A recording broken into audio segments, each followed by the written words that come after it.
ni ya ira nafana minye ewa kufi fula ye saloli beke kufi fulaka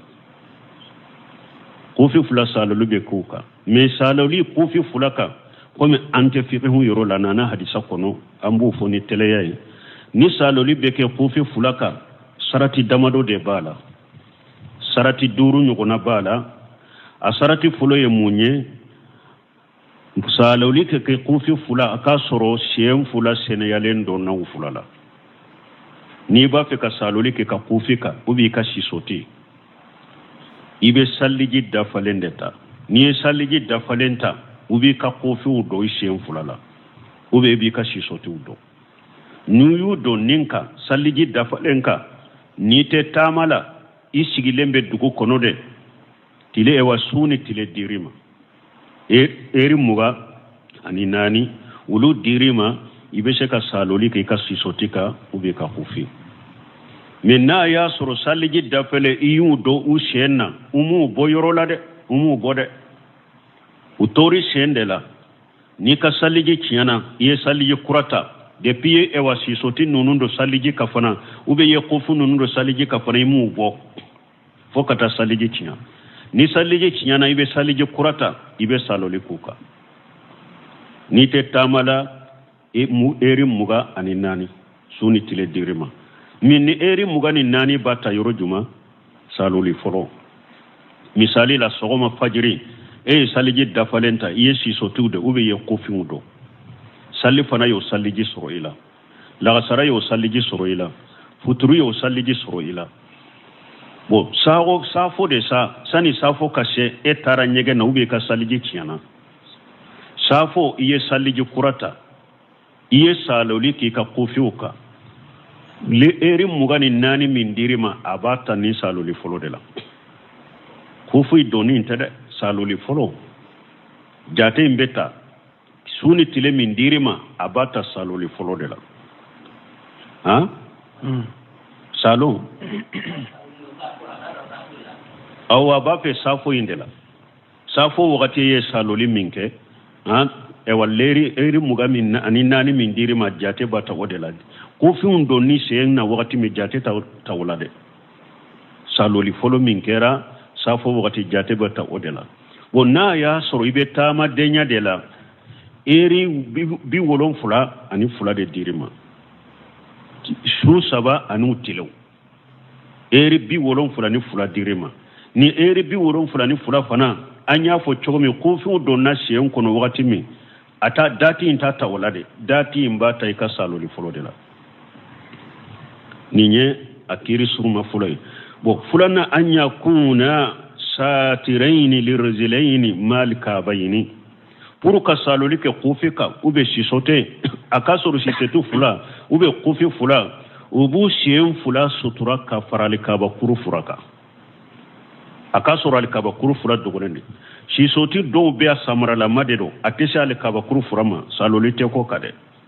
ube samara mimbe al kaba kuru fura doguma al kaba kuru furama dogo saloli te ko ka fo al kaba kuru fura inka dogode kufi kulu dogode sisoti ke ulu dogode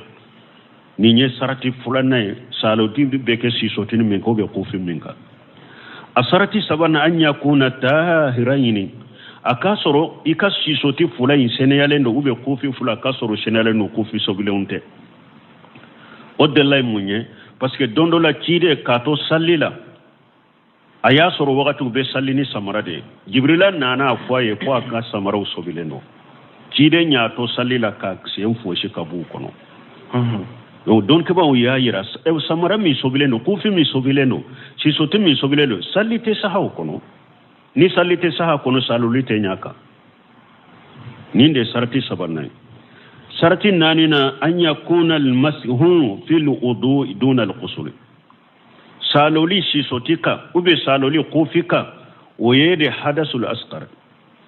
ni sallije ciyana de be sallijita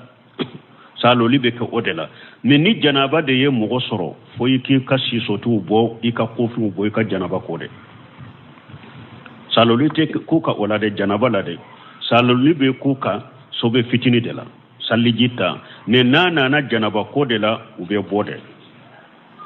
duruna أن يكون في أثناء المدة المحددة كوفي سرتين إوا دورنا سالو لك كوغتي كنو وغتي من ديريما وغتي من ديريما سالو لك كوغتي هكذا كنو أن يفو تشغمي إيري مغا أني ناني نيتي تاملا إيري بي ولون فلا أني فلا نيبي تاملا سوني تلي نيتي تاملا سو سبا أني تلين نيبي تاملا bo anya jate min fo aw ye folo safo kofe e safo wakati ni eye saloli ke ka kofi ka amma fo ni te tamala jate bota odelawa ni jate yata ola o dugu seje ye saloli ka fo kata eri muga ani nani ndafa ni eri muga ni nani dafara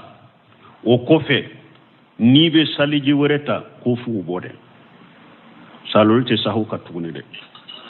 na dafara foy ku ubode ni be salije wureta sage ku bode ka salije kurata udo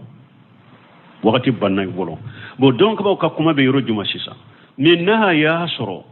saloli wakati banna me ka salije bila e ka salije be tinyawa misali la anka misali yake ko fi tumbe she na ite tamala ube sisoti bi futuri iye futuri salije min ta ka saloli ka o keri ka dati banne me futuri saliji bila yala anko ni ewa futuri saliji bi ela ni saloli dati banini min fulene ye yala be daga ka safo salini futuri saliji wa parce que ye futuri saliji ke saloli dati fana banna saliji tinyana ba uba machinya kuma sahale ka saliji machinya nabi ni saliji tinya fe misro saloli dati mbaniti ka saliji tinya ibe se ke ka safo salini o sallijiye nu o salliji tinyana de sa foi ka kofi ubo be kasi sotubo nunu famura nunu nye kofu te ka surunya nya fo chogomi ante fiqhu yorola ni be fiqhu bonda la de be nunu aywa ibu tanduma kosobe o munye al imamatu o fora hadisa yin kono minye jalamugu fana façon fulay jalamugu shiri o do anyafo jalamugu sugu dobe be meleke kunna ima kumbwala iya yire meleki kunna komi kufula be kunna chogomi ne ima kumbwala ni ye jalamugu chogo ya fulana uba fo ninde ma al imamatu sammai ubo wole odela ko jalamugu mi ni ewa pentala kuntala jalamugu chogo ya fulana ka jalamugu meleke komi anya fo chogomi ko chidenye akumbila ewa akaman fulani nyugonje ka kumbwala ni nye jalamugu chogo ya fulana ni jalamugu chogo ya fulana mi chogo fulana mi fulani nye don ka ba ka nyugon soso be uko jalamugu chogo folo ni kunte jalamugu minna don ka ba do ko salolite ko oka ko yibo bode komme kumbe minna melekera kumbe minna iya dobo ewa i fenkoro kankoro ikan korofana ko ibe saloli koka ibn Sami rahimahullah tumama yennin kuma fulafo ani ibn Taymiya ani jahiriya ibn Taymiya jahiriya ibn Taymiya hanabila ka ewa kuma udola ani Sheikh Muhammad ibn Salih Uthaymin uluye mingriya jala mugu chogo ya fulayimbe saloli beka chogo ya fulayimbe saloli beka ode kuma salenya chogo ya fulana jala mugun ni ale bi kunna puru ka solalu kaka yala le fana sarati akado kun sene yalen kawa ubo ta ka sarati don ka boka kuma fulabo o fanala minye jahiriyan ani hanabila ka kuma do ani shaykhul islam ibn taymiya ani ibn shamin rahimahullah yemun sabati o yoro fanala ko min ka kene minye arajihuye jala mugu saloli ka do sene ya ka wata sarti munu nye ewa sene ya ka masarati o ya qiyasu kufi dela bo ko kufu ni jala mugu tekelenye kufi ka kiru ni jala mugu kiru tekelenye asabatira kufi ka kibariyala cidenye dati fo ulula ni minye jala mugu saloli hadisa mona ni cidenye ewa sene ya kofu ola ama fo ka do sene ya ka ko fana kuma sahale hari ni jala mugu mado sene ya ka donna sene ya ka mado sene ya ka saloli beke jala mugu kuma sahale jalamugu cogoya sabana yala jalamugu saloli dati bale fana laba komi kufi yala dati be jalamugu fana saloli ba komi kufi wa kuma sabana jalamugu kola o fana kuma sahale ikhtiyar ni Sheikhul Islam Ibn Taymiya yemin sugantiya ani Ibn Usaymin yemin sugantiya dati kote jalamugu tala dati te jalamugu tala nimbe kayira jalamugu ni kufi te qiyasu nyogona uto kiri kelenya parce que kufi be yoromi o sariya sen fula sariya ye kolide jalamugu be yoromi depuis gale o sariya ye salolide o ka kiru te kelenya donc kuma sahalende fule ni nyini ko sabala sosolu bula de mais anya fo chogomi nye antefiru yorolambe hadisa fodela wo puru kanunu hakili jigula doni doro bo jalamugu sab e wala hala saba famura minye ka fo nin jalamugu sugu de saloli be kaka nin jalamugu sugu saloli te kaka kuma sahale fengo fenye jalamugu de kumbe minna kuma bo minna saloli be ka beka kuma sahale me kufula ube ewa ninkala sugu min fule ninye e kabiri kuna saloli teke nununka de saloli beke jalamugu saloli koni beke minka ewa sali jila aka janto ala jalamugu sisoti kufi saloli beke nunundeka mi minya hari don nube bereni do ubolo wula soni wula don be saloli ku uka salijite ka taka ko kake komi saloli wote bede Ibn Usaymin yo be hakli jigi ke sarahula